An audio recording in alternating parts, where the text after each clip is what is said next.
Hi, my name is Nadia, and as you all know, this is going to be my very first video on this channel. And today I am going to discuss the mid-year book freakout tag. And I thought it was just gonna be a lot of fun, and why not have this as my very first video? So, without further ado, let's just get into the books that I'm going to discuss. Okay, so the very first question is, what is the best book you've read this year? And my first pick has to be a reread. It's actually a book that I've reread so many times because it is one of my favorite books of all time, and that is Vicious by V.E. Schwab.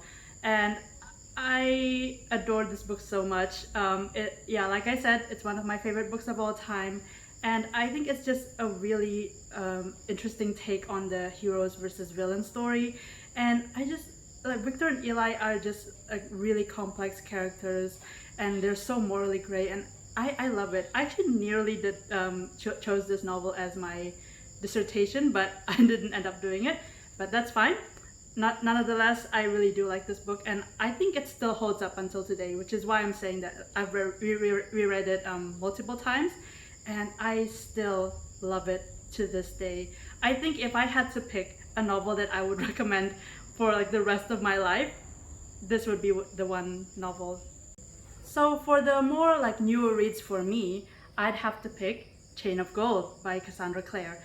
This is the first novel in the Last Hour series, and actually, to be honest, this was the book that got me back into the Shadowhunter series. So I've already kept up with most of the books, but I did like stop reading them I think around 3 years ago with Queen of Air and Darkness, and after that I didn't really keep up with anything. So I was very surprised to find out that Cassandra Clare had a new series in the Shadowhunter Chronicles, and I thought, like, why not give it a go? Why not go back to the world that I used to love?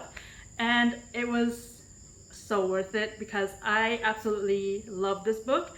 I loved all the characters, and I loved the story. I think it was very interesting, and also has a lot of ties to the Infernal Devices, which is one of my favorite series in the Shadowhunter Chronicles, and also of all time. So it was no surprise that I really loved this book. So yeah, this is my second choice. Okay, so the second question is, what is the best sequel you've read so far? And I have two, actually. So the first one for me has to be We Free the Stars by Hafsa Faizal. This is the sequel to We Hunt the Flame, a book that I absolutely adored. So, and this one I think is just miles better than the first one, which is saying a lot because, like I said, I loved the first one, and this one was just, I think Hafsa had a firmer grip on her world, and she just took it to a whole nother level in this one. The story is just so much more compelling, and like you get a lot more in-depth look into the characters, and Zafira and Nasir are just amazing. I love them so much, and yeah, and Hafsa Faizal's writing is just immaculate, incredible. Like really, if you have not read the We Hunt the Flame duology, please read it, and especially this one. It's so worth it because I just think it just elevates so many of the things that Hafsa already did in her first novel. And also, I think for me, this is like what Crooked Kingdom is to Six of Crows. Just a sequel that is so much better than the first one. So my second book in this question has to go to Chain of Iron by Cassandra Clare, which is no surprise because I have already mentioned the first book. And yeah, I did read Chain of Gold and Chain of Iron in the same year, but like We Free the Stars, this sequel was just so much better as well. I didn't think that Cassandra Clare would mess with my feelings any more than she already did in Chain of Gold. But at the same time, I mean, it's Cassandra Clare. You have to expect her to mess with your feelings, right? And this is proof, obviously. I had so many feelings for this book, and it's just like out of, I feel frustrated, I feel happy, I feel sad, and I just really, really like the characters in here. And all I want to say is just like, Cassandra Clare, stop torturing your characters, okay? Stop torturing them. But overall, I really did enjoy this book a lot more than the first one.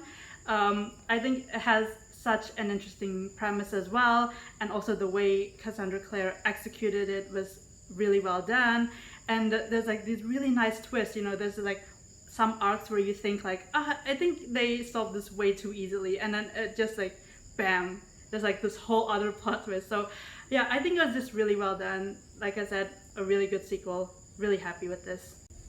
So the next question is new release that you haven't read yet but want to read, and for me it has to go to Malibu Rising by Taylor Jenkins Reid. I love Taylor Jenkins Reid. Actually, one of her books, Daisy Jones and the Six, is actually also one of my favorite books of all time. So that's pretty much saying something. And I also loved The Seven Husbands of Evelyn Hugo. So definitely no surprise that I'm looking forward to her new book, and I really want to read it. And so the second one for me has to be Six Crimson Cranes by Elizabeth Lim. This is essentially like a spin-off to the Spin the Dawn duology, which I actually haven't read yet, but I really want to. I'm not sure if you're supposed to read the Spin the Dawn duology before Six Crimson Cranes, but yeah, I just immediately wanted to read it as soon as I saw the cover. Like it's a stunning cover, I'm not gonna lie, but I probably have to read the Spin the Dawn duology first, so we'll see about that. Okay, so now we're on to the fourth question, which is most anticipated release for the second half of the year. And this easily for me has to go to Cytonic by Brandon Sanderson, which is the third and hopefully final book in the Skyward trilogy, which I really loved. I loved the first one, and I thought it's just a really fun sci-fi space story. But I thought that the second one, Starside, it suffered the middle book syndrome for me, so it wasn't really doing much. I thought it was kind of like a repeat of the first one, just set in a completely different atmosphere and setting.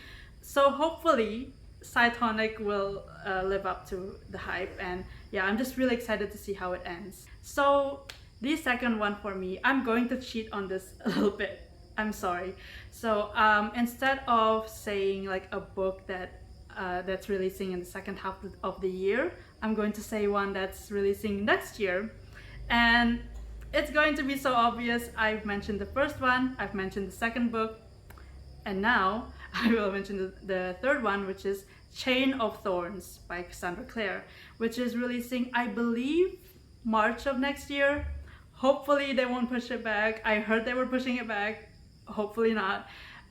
So yeah, like I said, this is the third and final book in the Last Hour series that I'm just really excited about. But also at the same time, I'm also scared because, like I said, she already messed with our feelings in Chain of Iron. Like, how much worse could it get? And of course, being Cassandra Clare, I know it's going to be so much worse. And yeah, but at the same time, I do want to see how it ends. Like, I really do, but I'm also very scared for what's going to happen to all these characters. Okay, so the next one has to go to biggest disappointment. And sadly, I have two books here. So the first one I'm going to mention is Lore by Alexander Bracken. I'm sorry, I did not love this book as much as everyone else. Yeah, I first initially picked this up because I do love Greek mythology. First of all, I actually like the Percy Jackson books were the first ones to really kickstart my interest in Greek mythology, and since then I'm a sucker for any book that has Greek mythology. And I've also loved Madeline Miller's books. I loved her retelling of Achilles and in the Song of Achilles, and I also loved her retelling of Circe. So I really expected to love this book, and I don't know, maybe it was the hype for me. I was too hyped about it, and because everyone else has been saying it's great, and unfortunately I didn't love it as much as everyone else. But I just think for me, I know it's supposed to be a fast-paced story. The Percy Jackson books are technically very fast-paced, but with this one, I think it lacks in character development. I think I wasn't really invested in Lore as a main character. I think she was pretty bland and has very little personality. And also I wasn't really into her relationship with Castor. And this is coming from someone who is a sucker for this friends to lovers trope. but I just was not feeling it with her and Castor. In fact, I was much more interested in the supporting characters, like Miles and Evander. I thought they had a much more interesting character arc. So yeah, it's very.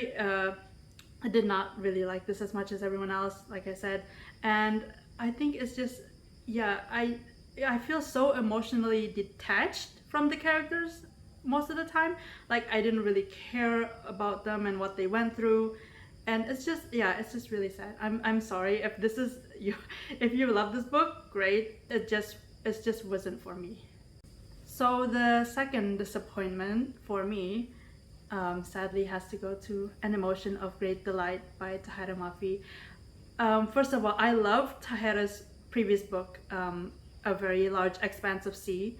So I was very looking forward to see what she will do in this book, because of course it's like it's a Muslim representation, right? I'm always down to books that have more Muslim representation, and so yeah, I was very excited about this one, and I don't know, it's a very enjoyable book overall. Though I did really like Tahereh's writing as well, and I was really invested in what the main character had to go through, but unfortunately I just did not feel, like I said with the previous novel, I just felt emotionally detached. I didn't really feel anything with what the main character went through, and also there are some questionable Muslim betrayal, like some of their just comments that are just like very questionable to me. And so I think it kind of succeeds but also fails in that area of Muslim representation. And also I just think it's way too short. I think it's around like only 200 pages. I think it's way too short, and I think the story could have been developed way more than what we got. But overall, I did actually enjoy this book as well. Like I said, like the writing was great. I think Tahereh Mafi is a great writer actually. But yeah, this was kind of more underwhelming for me. Yeah. So on a more positive note, biggest surprise, and for me this has to go to Born by Jeff Vandermeer. I think this was more of a surprise for me because I initially thought that the plot did not sound as interesting. So this is essentially about a woman who finds an alien type creature. I think it's like a bear-like alien creature, and she names him Born. So when I heard the premise, I was like, okay, well, is there anything else that's interesting in here that could like draw me into the novel? But I did pick it up anyways because it was on sale. But when I read this, it was actually a lot better than I thought it was, because there's so much more to the story than just like this like simple premise thing. And it is science fiction, of course, and I do love science fiction, and I actually wanted to get into Jeff Vandermeer's writing because I know he did write the Annihilation book, which I have not read. Unfortunately, I was actually searching for that book and I could not find it anywhere, but I did find this instead. I did like the film adaptation for Annihilation, which is why I was so drawn to actually reading the books. So, but this was a nice alternative, I guess, to get started on Jeff Vandermeer's work. So yeah, I also really like his writing. I thought it was like really atmospheric and just like a simplistic but also atmospheric, like I said. Yeah, so very big surprise. I can't really tell you anymore because I think this is one of those novels that you really have to read for yourself and just experience everything in here. So yeah, big surprise for me. So the next question is debut author, like debut or new to you. And for me, I'm gonna say this again, Jeff Vandermeer.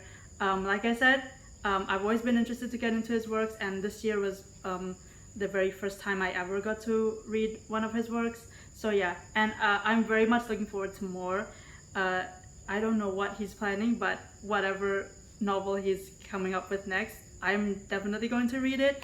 And yeah, I will for sure look out for the Annihilation novel because I want to read it. I love the film adaptation. I thought it was very well done, but I also want to compare it to the novel and see how it holds up. So the very next question is new fictional crush, and this is going to be a no-brainer for me. James Herondale from the Last Hours series. Yeah, I don't think, should I tell you anything more about him? I just think he's a very charismatic person, and he's very caring, obviously. And I know those elements could make a character sound boring, but I think for me, I don't know how Cassandra Clare just did it. I think she just made him a character you can very easily root for, and he has kind of like a dark past as well. So the fact that he is like the grandson of the Prince of Hell, and the fact that he's trying to avoid being what his ancestor was, I thought was a really, really interesting character arc as well. And also, I don't know, I just instantly fell in love with him the moment he shouted that he loves tea. And I was like, okay, if any man is willing to shout that he loves tea in the middle of the streets of London, then he has my heart. So the next question now is new favorite character, and I will bring this book up again, I'm sorry, but yeah, she is truly my favorite character, so my answer has to be Cordelia Carstairs from the Last Hour series.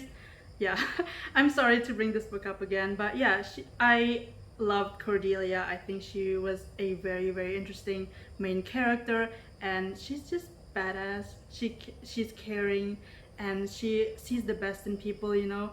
And yeah, I love her, and I think she's a very, very close contender to one of my favorite characters in the Shadowhunter series, Isabel Lightwood, and also Magnus Bane. Very close contender, so that's saying something. But she'd probably have to compete with like Will Herondale and Jem Carstairs. But yeah, she's at the very top for sure. And the next question is book that made you cry. And for me, this easily has to go to The Dutch House by Anne Pratchett. This isn't initially like a 2021 read. I actually did read this a couple of, maybe 2 years ago, but I did not finish it. I have since reread it again this year, and I could not believe how immaculate Anne Pratchett's writing is. I thought it was incredible. It was just very lyrical, and I'm a sucker for books like that, and I was very emotionally invested in what these characters went through in this book. And it's just sometimes I had cries of frustration, sadness, and just joy. It's a whole other journey for me. And I know maybe some people have mixed feelings about this book, about like how it's practically overrated maybe, but for me, this did live up to the hype for me. Probably maybe because just the writing just takes you on such an emotional and rigorous journey that you just get swept into it so easily. Yeah, very, very good for me. Yeah, I did cry maybe a total of 4 times, maybe more, could not remember. So yeah, this was my choice. On the opposite side of the spectrum, we have the book that made me happy, and for me, easily has to go to Project Hail Mary by Andy Weir. I love Andy Weir's previous novel, The Martian. Like I've reread that novel multiple times. I also love the film adaptation, and actually the film adaptation is one of my all-time comfort films, and Matt Damon is spectacular. And it is one of my favorite book to film adaptations, and probably, I don't know if it's the most underrated, but yeah, I absolutely love the book and the film adaptation. So when I heard that he was coming out with a new novel, I was obviously very excited, and this lived up to the hype for me again. And I thought as a sci-fi novel, it was, you know, because it's Andy Weir. It's very, very like optimistic. It has a lot of humorous moments, and the main character is just so charismatic. You could say he's like another version of Mark Watney, like Mark Watney in a different font. But I think as a character, he can stand out on his own, and as a book as well, despite having very similar vibes to The Martian, it does stand out on its own as well. It has its own like kind of vibe to it as well. And yeah, there's so many unexpected surprises in this book, and that just makes me squeal with joy, honestly, even though it's a book about a man lost in space. So yeah, But yeah, I laughed so much, and I think I haven't really laughed in a book in such a long time, because I rarely laugh in when it comes to books. You know, sometimes when characters make jokes, I kind of just like brush it off. But in this one, there are some jokes that really took me back, and just like, and I had to take a second to just like um, laugh. Yeah, so I think this book is just very like genuinely humorous as well. But if you're looking for a more serious sci-fi novel, I would not recommend this, of course, because like I said, it's like a more kind of lighthearted, fun type of sci-fi novel, even though like the situation's very dire. And if you're very familiar with Andy Weir, I think there's no doubt that you're absolutely going to love this book. Okay, so next question is the most beautiful book you've ever bought or received. And for me, this has to go to Rule of Wolves by Leigh Bardugo. It took me months to find this book. I cannot tell you how many bookstores I went to try and find this one book. Yeah, I looked everywhere, and honestly, when I got it, I was just so happy. And also the cover is stunning in my opinion. It's just the most beautiful book. In terms of the story though, if it was like any better, I would put it in best sequel. But unfortunately, I thought that King of Scars, the first book in the duology, was like much better than this one.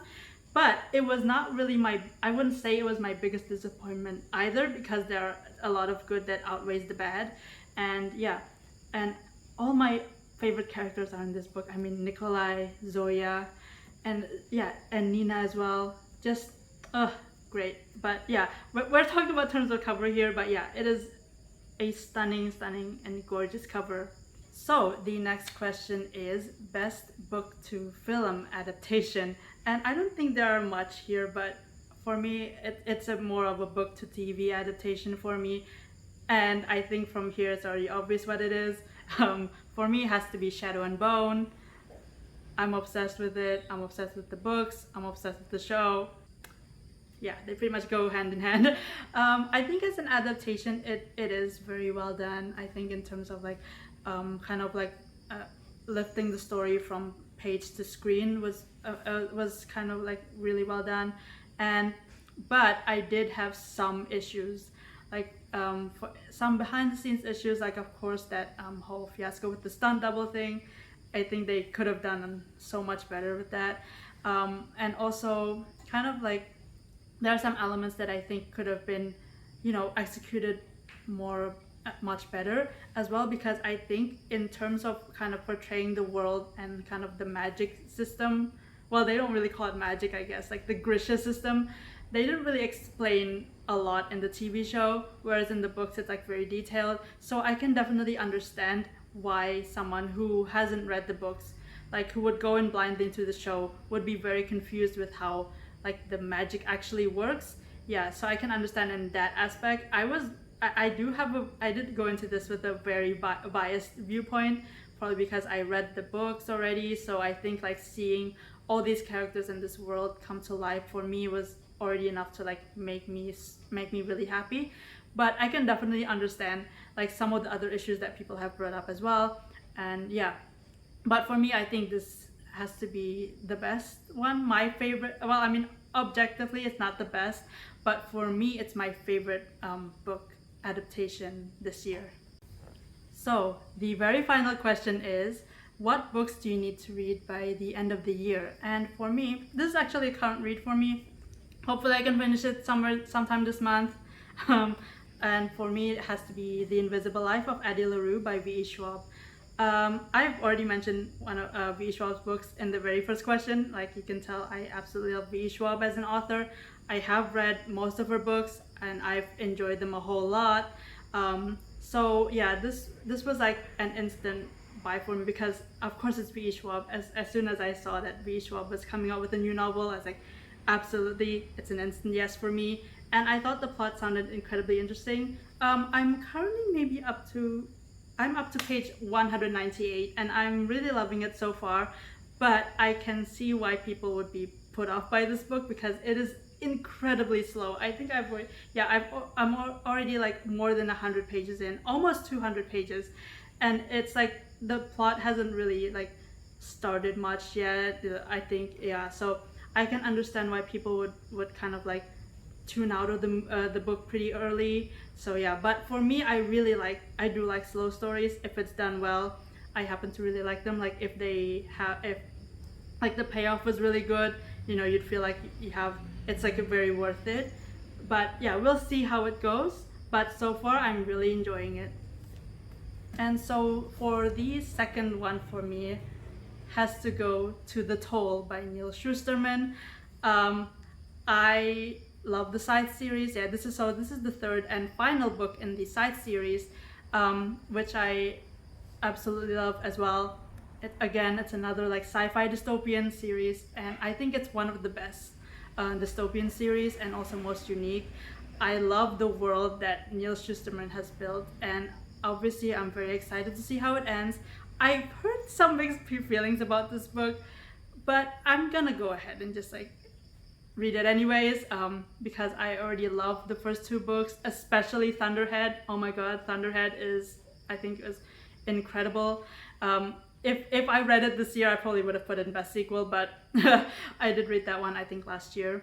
Yeah, it's an incredible sequel, and yeah, I just want to see how it all ends. And the third one for me has to go to The Devil Before the Devil Breaks You by Libba Brave. Again, another third book in a series. This time it's the Diviner series, which I also adore and enjoy so much. I don't read a lot of supernatural books, but there's just something enticing about Libba Bray and the Diviner series for me. I recently actually finished Lair of Dreams this year, loved it, and so yeah, I'm very eager to continue to the next one. Well, unlike the rest that I've mentioned, it is the second to last series because I know that they have a fourth one, which is King of Crows. So yeah, very eager to finish this series. Okay, so that is it for my mid-year book freakout tag. Thank you so much for watching. This is, like I said, my very first video, so I really hope you guys enjoy it, and I really hope I can also make more in the future. I think I really enjoyed making these book videos. I have some book related posts on my blog as well as like film reviews, but I thought this would be much better to like discuss in a video form, and also just like to show off the books, you know. Like I said, it's a very fun tag. And yeah, thank you so much for watching. I'll see you next time.